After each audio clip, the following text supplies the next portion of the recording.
I'm William Michael Cunningham. I'm an economist by training. I grew up in Ward 7, 35th Street, as I mentioned.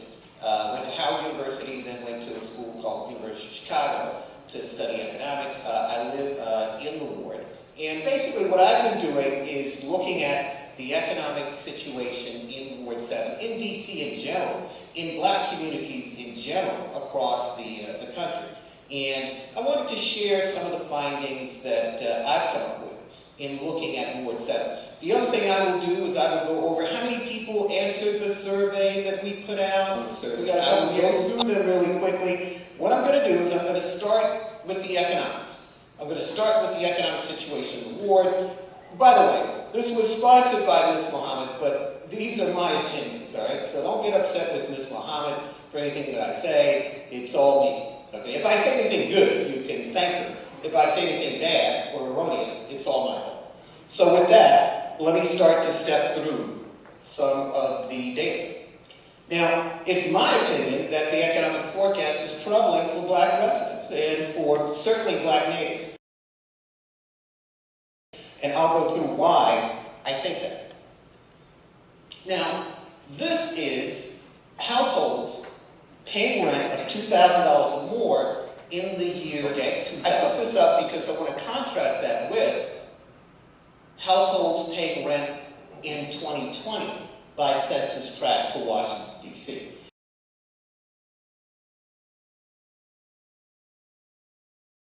The important thing to note is the path, the way in which that increase in rent is moving. You know it's coming here. That's kind of the bottom line. That's going to be important with respect to one of the survey questions that we asked about what's the most attractive feature of Ward 7. So I'll get back to that later. All right. Now, this is an index of comprised of information on health, food, crime, all types of indicators of your quality of life. And there was a question on the survey that defined quality of life. This is quality of life in DC in 2008. And this is quality of life in DC in 2015. Now, what I want you to note is that darker colors are better or higher. Darker colors are better or higher. What I want you to note is what happened in Ward 7 and 8. What happened in Ward 7 and 8. Quality of life decline. Quality of life decline. That's what I meant when I said that the economic forecast is troubling, as I see it, for black residents in Washington, D.C. Now, this is black population 2000. The next slide should be one that shows the decline in the black population by census tract. This is a slide that starts to address the survey. Asked, what part of Ward 7 do you live in? Deanwood had the highest level of response. This is an informal survey, all right? One thing I want to point out is that the city, as far as I know, has not done a social survey of Ward 7 in about 6 years. About 6 years, okay? So this is probably the best data that you can get with respect to some of the issues that we asked about.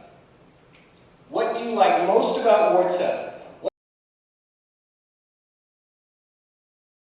What I like most about Ward 7 is affordable real estate.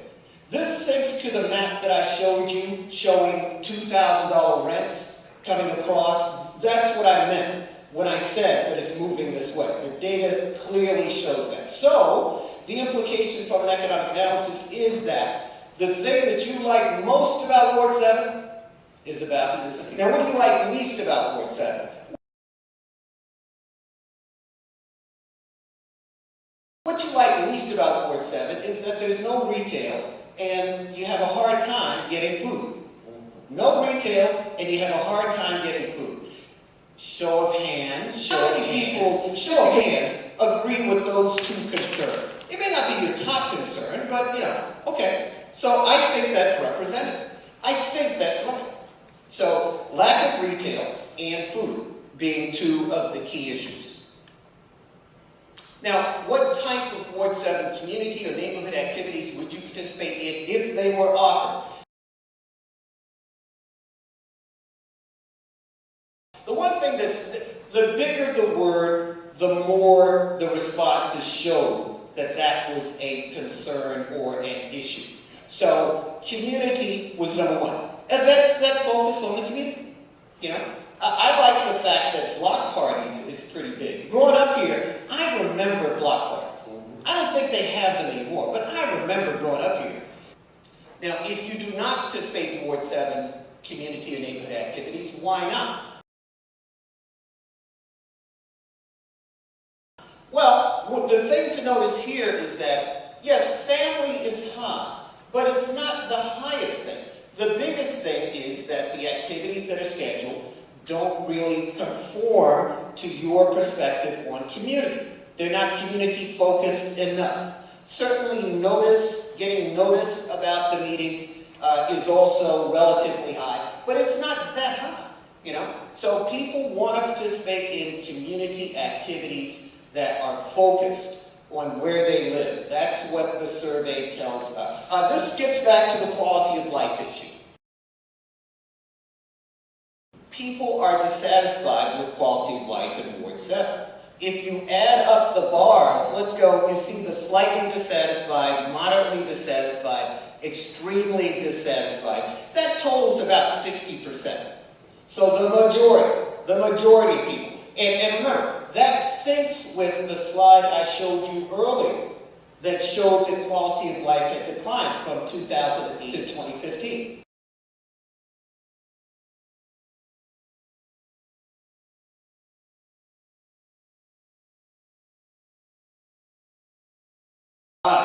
This is one of the key slides. Are you satisfied with your Ward 7 City Council representation?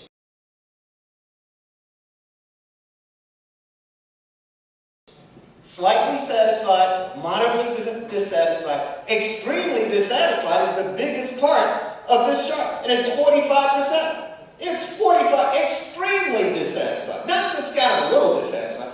That is huge. What this says is that if you add up all of those bars, it comes to something like, the dissatisfied bars, it comes to something like 75%.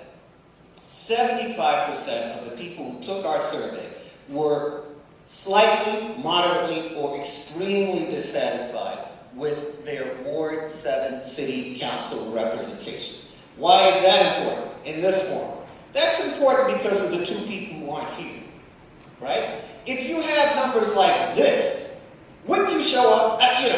You may or may not show up. One of the reasons why you wouldn't show up is because you know the last slide is the voting slide. So this is the survey where we asked, if the primary were today, what candidate would you vote for?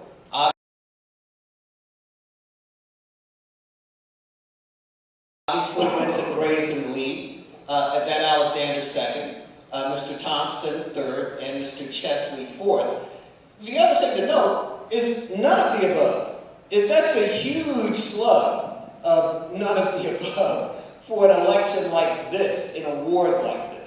So, and that sinks to, once again, the level of dissatisfaction that we saw being expressed in the earlier slides, and the decline in the quality of life indicators that we saw earlier also. So I just wanted to take this opportunity to thank you all for participating in the survey, and also provide some of the economic statistics that hopefully will inform this candidates forum. So thank you very much.